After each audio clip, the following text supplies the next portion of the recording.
Good afternoon.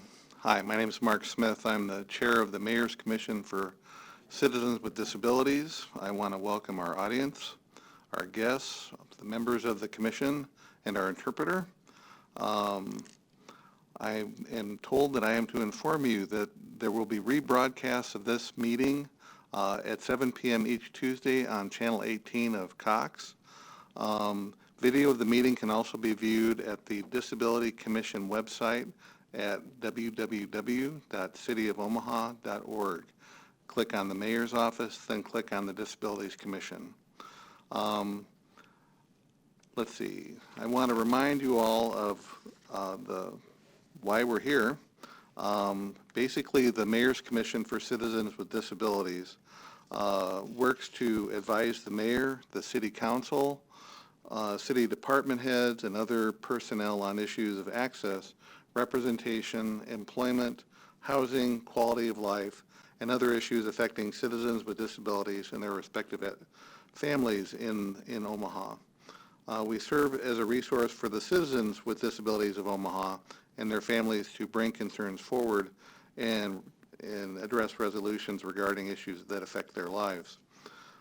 We attempt to publicize to the citizens of Omaha the role of the commission and the resources available to assist them in terms of employment, housing, to assist business owners, engineers, architects, and others who have a role in bettering the life of Omaha citizens.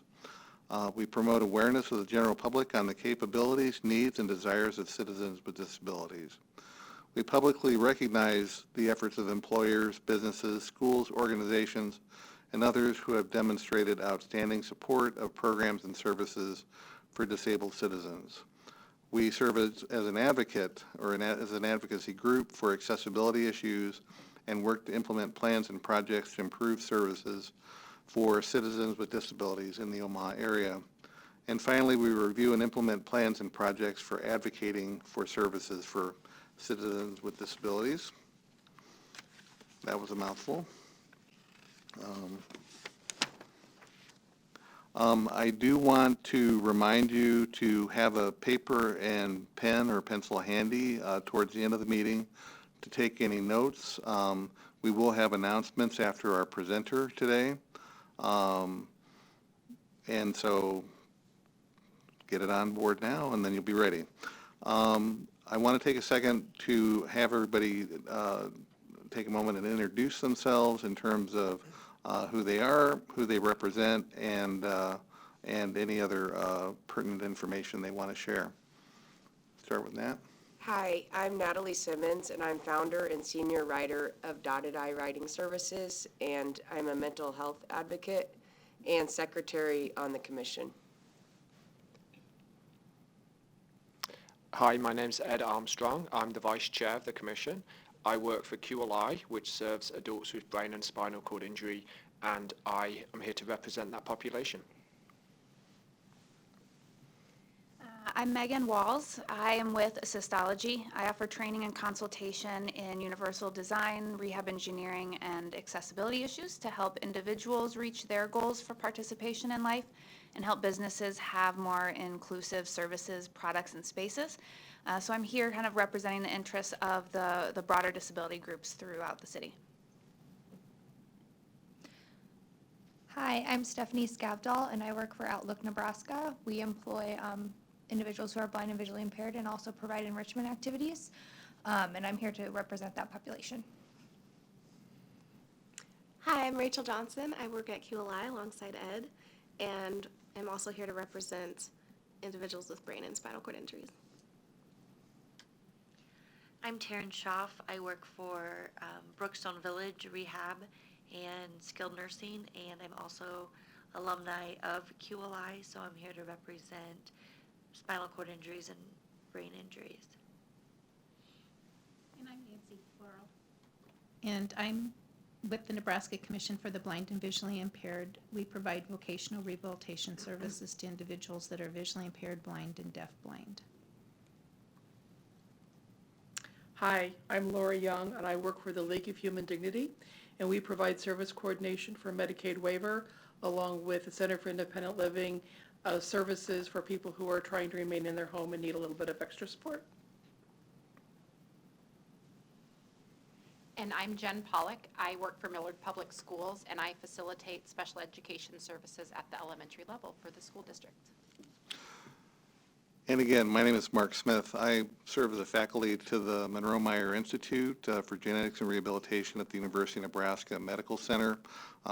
We primarily serve individuals with intellectual and developmental disabilities, but also work with other areas of disability and serve primarily as a training site for future professionals to work with persons with disabilities in the Omaha area, the state, and beyond. So with that, make sure I haven't missed anything. I do want to say that we did have a quorum for our pre-meeting at 3 o'clock. At least we did by 3:15, but that's a longer story. We did approve our minutes from the last meeting as well as our agenda for this coming meeting. And we also discussed not only some future presentations that will be coming up that I'll talk about later, but also some work on planning for the commission and related topics. But at this point, I would like to take the opportunity to introduce Shauna Dahlgren of Easter Seals. One of the issues that was brought up in our most recent discussions has been disability employment. I really don't know anybody that I would rather have talk about that than Shauna because of her background and experience in that topic. The work of Easter Seals has been very active over the last several years in disability employment, among many other things. So we asked Shauna here to talk to us today, and I will turn the floor over to Shauna. Hi. Well, thank you, Mark, and the rest of the commission for asking me back again. This time I'm here to talk mostly about Easter Seals services and the activities surrounding transition age youth and employment services in general. Anybody who talks about employment and disability probably understands there's a whole continuum of individual topics that you can talk about related to that. I know Megan has talked a lot about the spaces from the business perspective, from employer's perspective. There's all kinds of application, onboarding issues related to different types of disabilities and the services and considerations that people need to think about. But most specifically today, I'm just going to talk primarily about certain types of services that are available through Easter Seals and just connection to some of the resources that are available in individual areas throughout the state. But as I talk about Easter Seals Nebraska and our services, understand we do provide services throughout the state of Nebraska, so not just in Omaha and the surrounding communities, but throughout the state of Nebraska. So thinking urban settings and rural settings and all those things as well. And we provide services to individuals with all types of disabilities, so it doesn't matter what type of disability an individual has or type of injury. We work with pretty much everybody, so across disability, okay? So really we're just going to talk a little bit about general considerations regarding disability and employment, kind of an overview of the transition youth services, which are primarily specific to Cass, Dodge, Douglas, Sarpy, and Washington counties. And then just an overview of employment and benefits planning services, which I'll talk more about, but for individuals 18 and over. Okay. So first I'll talk about transition age youth. Again, these are services for individual residents of Cass, Dodge, Douglas, Sarpy, or Washington counties, ages 14 to 21, with a developmental or intellectual disability, including autism spectrum disorders. So really this encompasses a much larger disability population than it might initially sound like. They may have a mental health diagnosis or something like that as well. As long as it can be considered developmental or intellectual, that's kind of broad for a purpose, including, like I said, those autism spectrum disorders. The services that are provided are really based on individual needs. And I did include a contact here for anybody that does have questions. Her name is Shawn Newell, and her phone number is 402-930-4162. And she does office in Omaha, so anybody that has questions is welcome to contact her directly. And then I did include some information just about kind of a general description of the services that are provided through that program. And you'll see that depending on the program, some of the services are similar, or the scope of services are similar, maybe just serving a little bit different age group, and things like that. But through the Bridge program, or our Transition Age Youth program, we attempt to provide a better understanding of federal and state benefits received and the impact of employment. This is a key consideration for individuals who are seeking work, thinking about work. One of their primary concerns oftentimes is the benefits that they receive, especially if they receive some type of services through a waiver. So developmental disabilities waiver, the A&D waiver, those kinds of things. So there are issues surrounding those benefits once they are eligible, but just getting eligible for those benefits can be an issue as well. So we try to help with all of those intricacies and just navigating those different systems. We provide a greater awareness of available and relevant Social Security work incentives. So thinking about the two different systems, or primarily two different systems, Social Security at the federal level and then Health and Human Services at the state level. Just navigating the different work incentives and things that are available. The key is that we really want to provide information that allows people to make informed choices about work. So people make decisions about work, whether or not to work, whether or not to stay at work, all of those kinds of things, sometimes based on information that may not be completely accurate.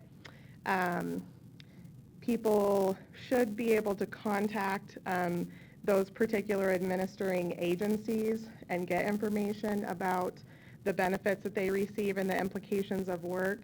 Unfortunately, the systems are complicated. These are not necessarily questions or things that come up often for individuals. And so depending on who you talk to and their experience or education on the topic, they may get contradicting information and things like that, not necessarily the fault of the individual providing the information, but maybe just not understanding the full scope or implications of what individuals are asking. We also try to provide information and referral to appropriate resources. So we work really collaboratively with a lot of different agencies throughout the city and throughout the state.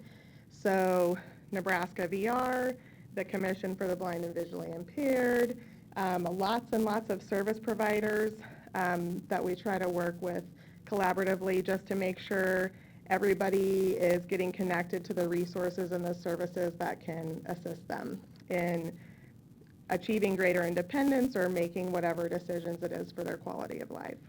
Okay? In this program, we can actually help with the applications for benefits. So if someone is not eligible as a child for SSI, we can help with that application through that process. It's sometimes a long and complex process, or helping them understand why they may not be eligible for those types of benefits at that age based on parents' income and resources and things like that. And just making sure that people understand when kind of those rules change and when they may be able to actually access those benefits and not have their parents' income and resources considered in that determination. Application for developmental disability waiver services, that is a separate state application. So helping with that, or Medicaid applications or any of those kinds of things. And again, just helping to make sure that people understand what their options are for continued coverage if they are choosing to work and at whatever level they're choosing to work. Okay. Okay. So if you have heard or spoken with individuals with disabilities who have thought about working before, especially once they are eligible for Social Security benefits or other types of benefits. Often one of their primary concerns, again, is how do I maintain the benefits or the services that I need in order to continue working? And so depending on who they've talked to, depending on what information they've been provided, we'll often hear things about, I can't go to work because I'm going to lose my Social Security benefits, or I can't even earn $1 or I'm going to lose Medicaid, or whatever the case may be. And they may have heard it from a viable source, or they may have heard it from their neighbor's brother's friend. So just understanding that every situation is different, even if it seems the same on the surface, it really is different. And people don't necessarily know that or know how to interpret the information that they're given. So how do we combat the misinformation that's given, or the decisions to work or not to work, how much to work, and make sure that people have the right information, the complete and thorough information to make those decisions?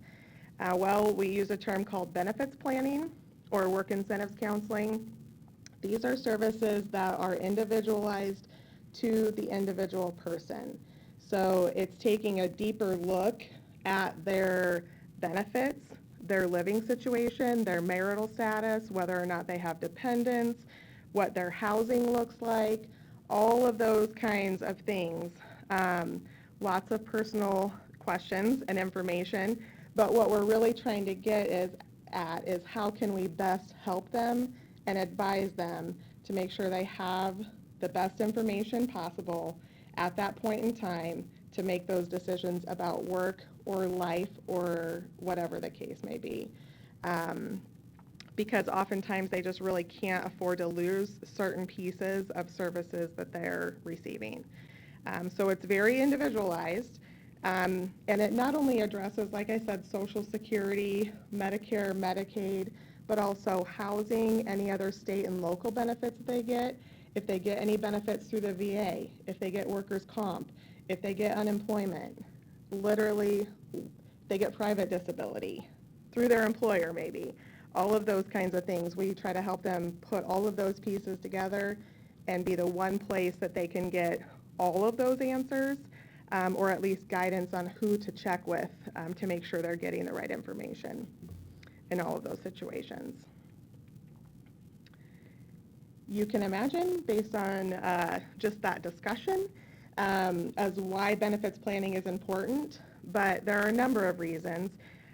One is because cash and associated medical insurance are often valuable resources to those individuals as they transition to work, which we've already kind of talked about, but also because the sooner they get the information about those implications or what their options are for continued health insurance, those kind of things, the more likely we're going to be able to avoid negative implications of work.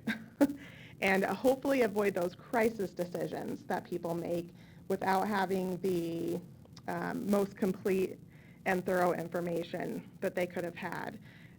Sometimes people will start work and it's not really in the beginning of work, not necessarily in the first 30 days, or maybe not even the first 90 days, but maybe a little bit longer than that, before they get a notice from Social Security or from Health and Human Services that scares them into making a determination about that employment, those employment efforts that they're doing. So maybe they just don't go back to work the next day, or they call and say they can't come back to work.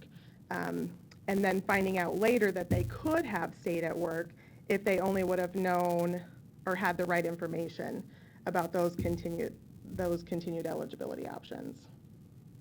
Okay, so that's really what it's about. Avoiding overpayments with Social Security, avoiding those kinds of things that deter people from getting work or staying at work.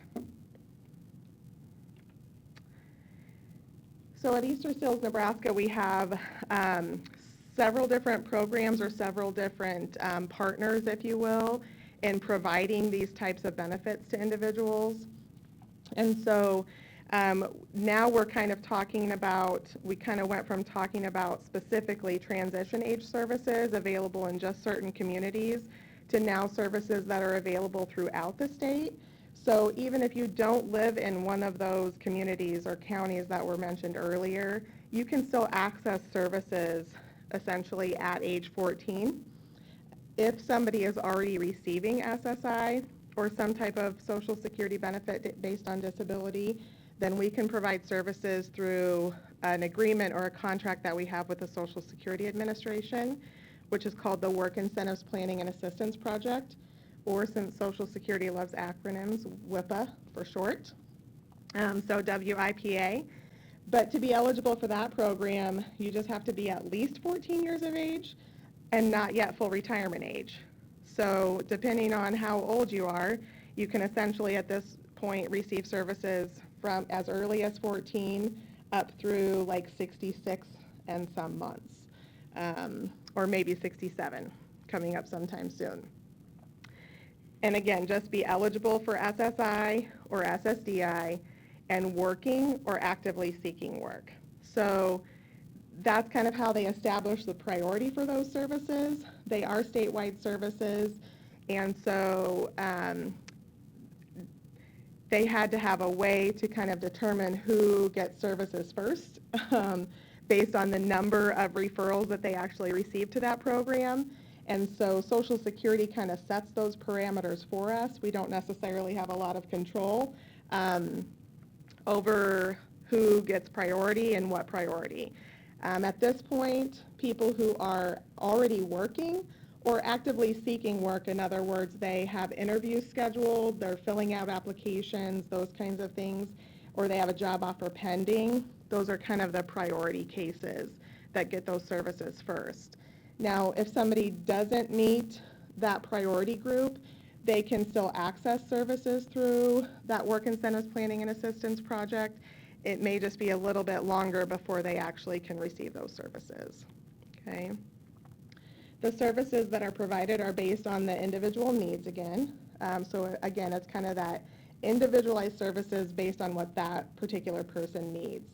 I did include also a contact at Easter Seals for these services, and that is Raina Goldbranson. Her phone number is 1-800-471-6425, extension 104.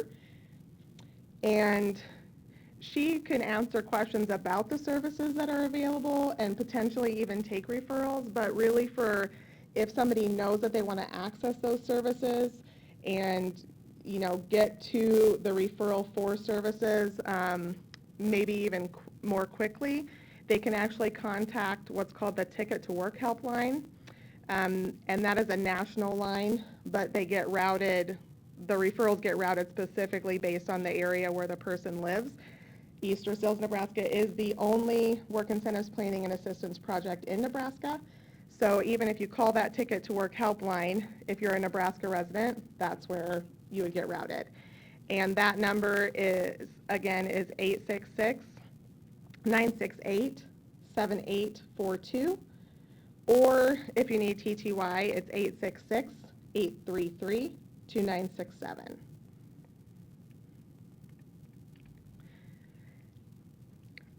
So again, as I mentioned earlier, the services may sound a little bit similar to what we've already talked about through transition, but this is kind of the overall scope of the services that are provided through this program.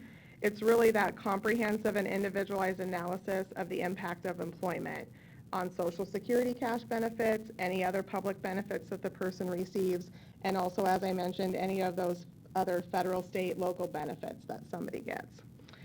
We try to make sure people understand the work incentives that are available and then help them establish those work incentives, even provide some long-term management assistance with different work incentives that may go on over time or may take a while to establish, and just navigating that Social Security system. We do provide people with some practical tools and guidance on reporting income to Social Security.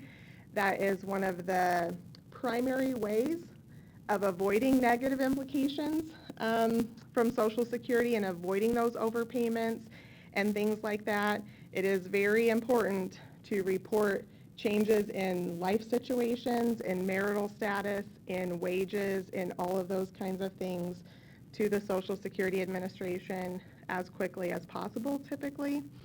How quickly that information is acted on can vary, or how quickly that information might have actual changes or implications for people's benefits can vary, but that's one of the things that we try to make sure people are aware of, so that they know when things are going to change, if they should change, all of those kinds of things.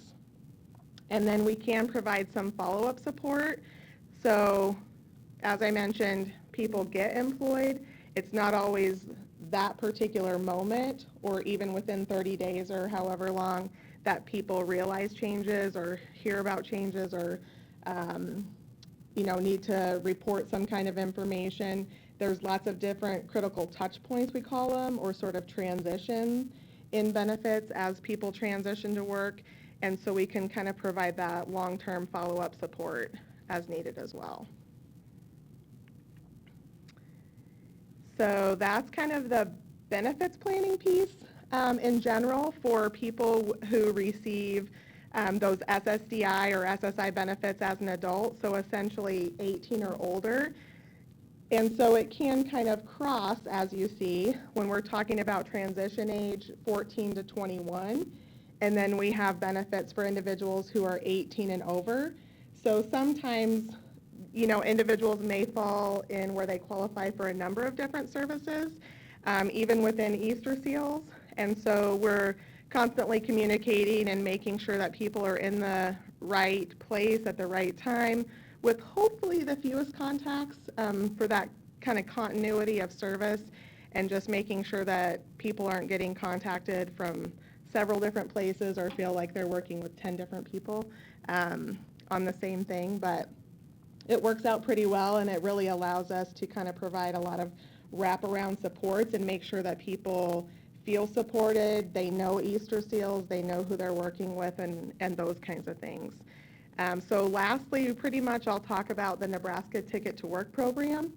So we've kind of gone from transition age to kind of those initial services with benefits planning, and now kind of thinking long-term supports through the Nebraska Ticket to Work program. So Easter Seals Nebraska is a contracted employment network with Social Security's Ticket to Work program. So this is kind of the second way, in addition to that Work Incentives Planning and Assistance Project, that we partner directly with the Social Security Administration to provide benefits planning, but also in this case some employment-related services. So again, we work with partner agencies that also provide employment-related services kind of throughout our programs. But then in the Nebraska Ticket to Work program, it's kind of that long-term piece. So maybe somebody has worked with Nebraska VR or the Commission for the Blind and Visually Impaired on kind of what is intended to be those more short-term services, getting people employed, getting them the supports and services that they need to get employed and be successful in employment. And then once they are successfully employed, the idea is that those cases with those state VR agencies would be closed. But again, depending on the timing, they may have only been employed for 90 days sometimes.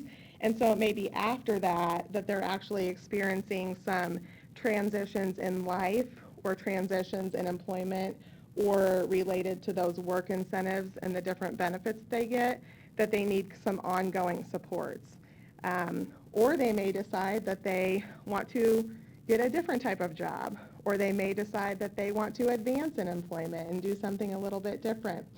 So we are kind of continuously collaborating with the state VR agencies. Sometimes they kind of go back and forth, working with one of them and working with us, or working with us at the same time.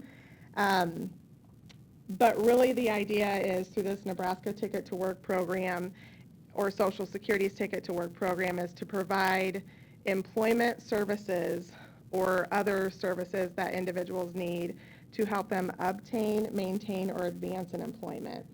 And so it really is intended to be sort of long-term supports for individuals through all of those different transitions. And just have somebody available so that maybe they're on the job, maybe they've been working and they've been successful for a year, but then a year later they decide they want to get married, or now they have a child, or their living arrangement changes for some reason. Then it kind of gives them direct access to somebody they're already working with that they can contact, and we can help address those questions or concerns or considerations. To be eligible for the Ticket to Work program, you really just have to be between the ages of 18 and 64.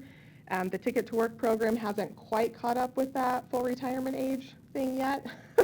So right now it's 18 to 64, but as long as you're participating before you turn 65, you can't actually continue participating until you reach your full retirement age. Okay? Again, just receiving Social Security Disability or SSI as an adult, and have a work goal. So you don't have to be working initially when you come to the Ticket to Work program.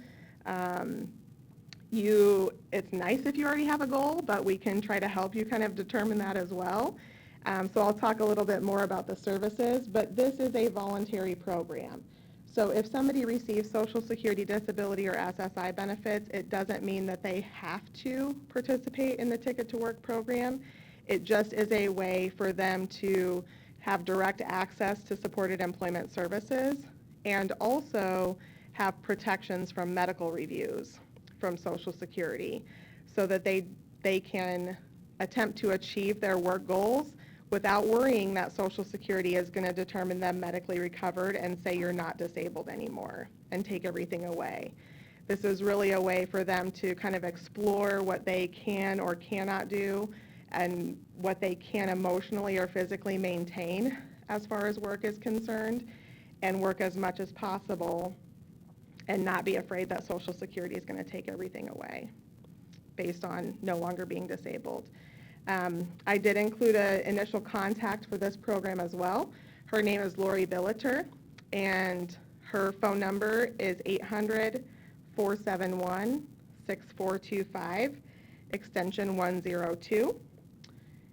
And we have several staff in that program, but she's kind of the initial contact. But if you call that number, you can actually just push a prompt for the Ticket to Work program as well. So in addition to the benefits planning services, there are kind of some additional services that are available through the Ticket to Work program, which are kind of more of those employment-related services. So some of the typical things that you hear about when you're talking about employment-related services might be career planning, it might be goal setting, it might be help with a resume, it might be help finding a job, but also, again, just that personalized follow-along support for whatever they need, and then any changes or opportunities that come along to help them change employment, or maybe now they're getting to the end of where they're eligible for Medicare or those kinds of things, and they need to consider employer health insurance or other health insurance options, and just helping maintain the work incentives that are available and some of those other long-term things that they might need ongoing assistance with. Okay. So that's pretty much kind of the start to the finish overall, anyway, of the transition services and the employment-related services that are available through Easter Seals, Nebraska. We're continuously also involved in just conversations throughout the state. We work a lot with the workforce development offices or the one-stop centers throughout the state. So just leveraging kind of what they're doing as far as employer relations, some of those kinds of things. We're involved in a lot of conversations, I guess advocacy-related conversations regarding just employment issues in general, and specifically when it comes to different types of benefits or things that individuals need for those ongoing supports to make sure that they have the option to work as much as they can work and still access the services that they need. So. Thanks, Shauna. Would you be available for a few questions, perhaps? Sure. That'd be great. Well, I have one. Okay. You had mentioned the developmental disabilities waiver earlier in your presentation, and I know that have been some changes, some gradual, some coming on pretty fast related Right. to the role of vocational rehabilitation and the developmental disability waiver services for youth that are transitioning at 21. Right. And what does Easter Seals offer in that arena in terms of helping individuals navigate what they need to do in order to get services as they leave education? Okay. Well, I've kind of described a sort of continuum of services that are available, so I don't think individuals would necessarily need to know if they're, quote, eligible for Easter Seals services to reach out or not. I would say if people are kind of caught in that place, right, where they may have been determined eligible for VR services, but they may be on a waiting list for VR services, and they're eligible for the DD waiver services, that creates one sort of conundrum, I guess, where they're not able to access employment services through either place. So essentially, if they're eligible for VR services and they're on the waiting list, then they cannot use their DD waiver services to pay for those employment-related supports and services. And so essentially, somebody may just be kind of sitting there waiting for somebody to provide some services. We may not be the answer for everyone, just depending on what services they actually need, but we can, in almost any case, and probably any case, provide at least the benefits planning part, or helping them understand what they are or are not eligible for as far as Social Security, as far as waiver, as far as VR, all of those kinds of things, and then maybe just providing some guidance on sort of next steps. But we may also be able to provide some employment-related services in the interim. So Nebraska Ticket to Work, through that program, we are an employment network that can provide some employment-related services as well as the benefits planning piece. So if they are 18 or older, including those 21-year-olds who are sort of aging out of that transition age youth program, maybe in their educational setting, we may be able to help provide services in that arena, and then also make sure they're connected to other agencies that may provide additional supports and services that they would need. So that is a part of the conversation we have with individuals. If they need job coaching services, say, they're not able to access VR dollars to pay for that, they're not able to access the waiver service dollars. Easter Seals doesn't provide funding or have funding to pay for those services, but there are certain Social Security work incentives that individuals can use to help cover the cost of those services. So we may be able to help them kind of navigate and figure out how they might be able to use something they already have to help pay for those services until they do, say, get off the VR waiting list or figure out a way to access those dollars through the DD waiver, those kinds of things. So I would say if ever there's a question, don't hesitate to call and ask one of us and just explain the situation, and we'll try to get you connected to someone, if it's not the first person that you talk to, who can help kind of navigate all of that and just understand what is available. Does that answer No, your that's question? extremely helpful. One of the things that I've heard in my travels is concerns on the part of parents who have children who are approaching the age where they'll be leaving educational services, and they're on and that you described the situation exactly. They're on a waiting list for VR services, which is supposed to be accessed before they can utilize DD waiver dollars, and just to have somebody to be able to call and help kind of sort that out, and maybe even access some services in the interim. I can tell you that the great concern that I hear from families consistently is, my child is turning 21 and they're going to be sitting at home. Right. And that is, with the potential of losing skills, with the potential of, not making any progress in terms of transitioning towards their life goals, that, and as using an individualized approach, we all need supports. So Absolutely. I think that's spot on. Thank you. You're welcome. Other questions for Shauna? I have a couple. A couple are just kind of clarifying for hopefully for the audience. So if someone does get one of those scary letters while they're working, are you guys a resource that they can reach out to you to help them interpret what that letter means and kind of what their options are? Yes. So great question.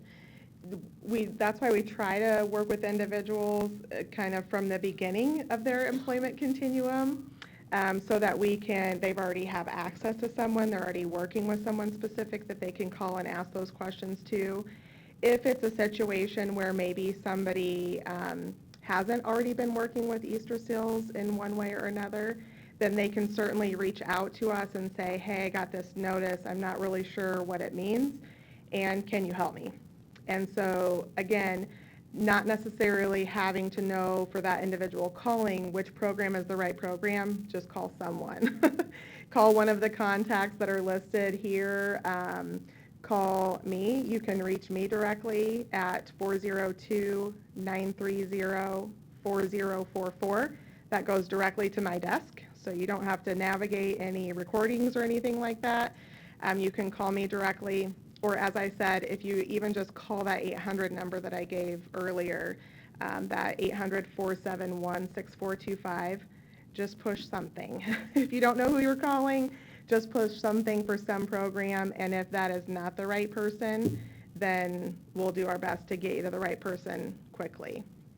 And I'll remind the viewing audience that if they contact the commission, there are several members of the commission that know how to find you, Shauna, so we can support any attempt to try and contact Easter Seals for support. Thank you. Did you have another question, Megan? Yeah, I got a couple more. So are you involved and partnered with the different Project Search programs so that, with the ultimate goal of Project Search participants gaining employment out of their experience, so that as they do explore those employment opportunities, they're connected with someone who can help them, kind of navigate and assess those options? So are you guys involved in that kind of through the? Yes. So we're kind of connected in a number of different ways, and maybe I didn't make that sort of list all those out. I just sort of said we partner with a number of service provider agencies, including the state VR agencies. But Project Search ultimately is kind of a partnership between Voc Rehab and Monroe Myers and some of these other different organizations. And so through essentially really through any of our programs that I talked about, we're connected to them somehow. I would say probably our most direct connection is that Bridge program or those transition age youth services that we provide. So Nebraska VR provides some of those kind of pre-employment training services and some of those kinds of things, and then also are involved in the Project Search. And so either we're getting referrals from Nebraska VR, or we may even be getting referrals from one or more of those other places that are kind of connected to that Project Search program. And we're involved in lots of committees and things like that that have a lot of kind of surrounding discussions about that. So I have one more. yeah. So we focused a lot on how you guys work with all the different individuals in the community and kind of the different connectedness. Is there any way that Easter Seals is a resource to employers who want more information on how they can support a more diverse workforce, and like what questions they could be asking or supports that they may have access to? Yeah, we're involved in some discussions. We have had employers contact us directly for different types of services. Either maybe they have an employee that is familiar with our services, or something like that, and they're saying, hey, Easter Seals has helped me, or even if we haven't worked with them as a program participant, they're familiar with our services, and so they're saying, hey, you should contact Easter Seals. We are not necessarily kind of I wouldn't consider us the place for employers to come and get answers to all of their questions regarding reasonable accommodations or how to support individuals and things like that. I wouldn't necessarily call us the experts in that. However, we've been in this space for a long time. I myself have worked in this space for about 20 years. And so we are familiar with a lot of agencies or organizations that can be a direct kind of connection or a direct resource for those services. So we're talking to people about different programs, Assistology, or we're talking to them about Job Accommodation Network or the National Disability Institute, or these different national and local organizations that provide that specific expertise. And then we do work a lot, like I said, with the workforce development offices throughout the state. So we're connected to those business services liaisons or account managers, and Nebraska VR staff who are, or the Commission for the Blind, those staff who are kind of out working directly with those employers. So through that, we're kind of serving as either a direct or indirect resource, answering questions for those employers and perhaps their employees that aren't familiar with us already. Thanks. So, yep. Yes, I had a question. And this is maybe more for the Ticket to Work. And, some of those listeners out there that are following us that have a disability, that are maybe on Social Security disability, and they're really scared to try work. Some of those incentives may be talking about encouraging them to try, and what kind of systems that Social Security is putting in place for them. Right. So it's hard to describe or remember or have the time to mention everything that we do, everything that we do. But we do provide some public education, if you would call it, or we're involved with different partners to provide information in different settings just about the Ticket to Work program in general, and specifically what's available through Easter Seals. So we have, presented at different agencies. Tonight, in fact, I'm headed to Lincoln after this to present at the Curtis Center in Lincoln, Nebraska.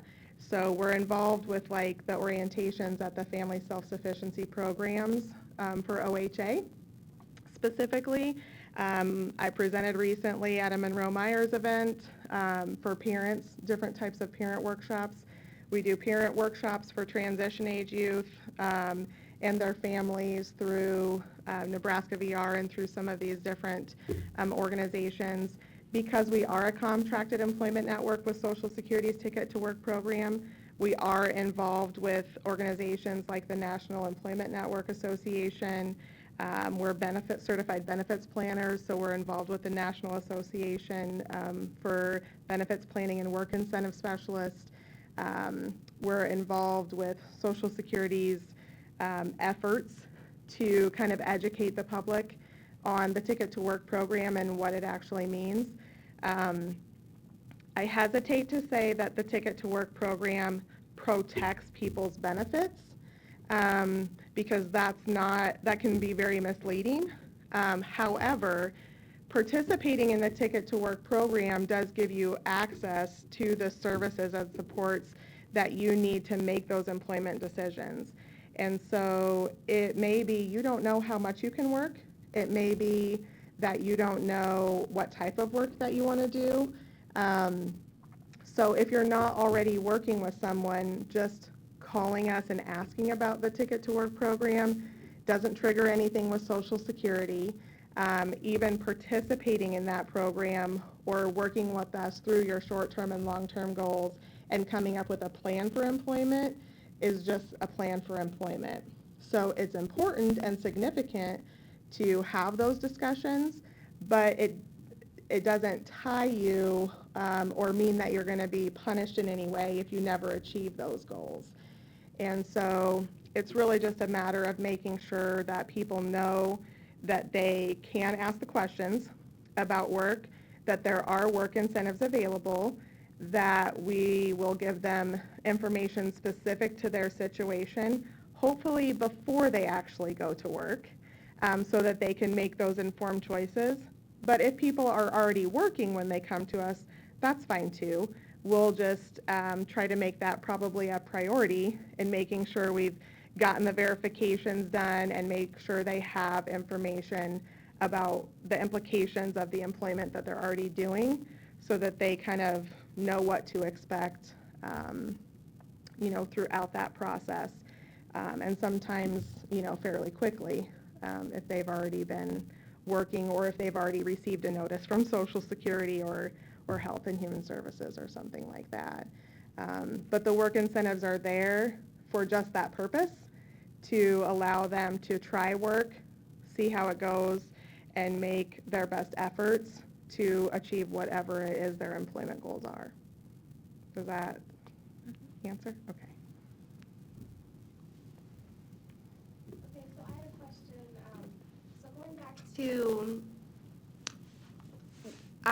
educating employers on how they can make their workplace more accessible. And I know you said Easter Sales is not the go-to for that.